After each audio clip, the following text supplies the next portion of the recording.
Ukugonyamelwa ngokwesine ekuhlaleni nokuphathwa gadalala kwamanina incindi yekhala amawakawaka oomama abajamelene nayo mihla le.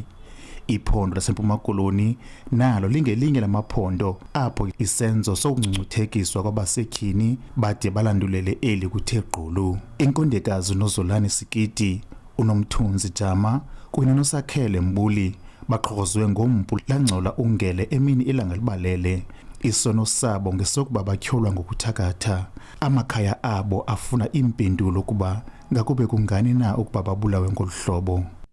Sothuke kakhulu, asiyazi ukuba singathini, silimele kangangoba nabahlekayo ndibona njengathi bahleka nje intsini menyo benzakela abantu. Yintlungu le ayenzileyo kuba kaloku ngoku kunzima tata. Umama ushiya umntana osesikolweni eBloemfontein esingamazi uba uzawuzanywa ngantoni ngoku ngoba lilele lixhegwazana. Obu bugwinta obungenalusini bugxekwa ngalo zonke. Nalo tata apha eMbihli utyhola abafazi uba bathakatha uyabadubula bonke xa egqiba ahamba azisemapoliseni. Kuthi ndisemapoliseni msasazi sicinga into yobana ke thina ke singabafazi balapha eSterkspruit asikhuselekanga totally. Umrhanelwa uzinikele ngokwakhe kwabakwantsasana.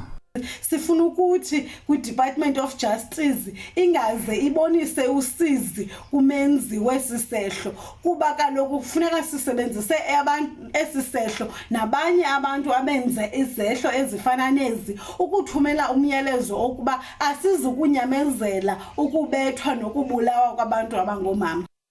Ukuthothoza kwesimnyama isisele ithuba elide kubonakala kungayinxalenye esisombululo yokwehlisa lo mkhwa. Ezi zigila mkhuba masingayinikwa ingqawule aziyifanelanga, zingayawanikwa amagqwetha karhulumente. Umrhanelwa usengaphantsi kogcino lamapolisa kulindeleke ukuba akhwele emkhumbini kwiinkundla zamatyala ngomvulo. Ndinkululeko Nyembezi weendaba ze-SABC eSterkspruit.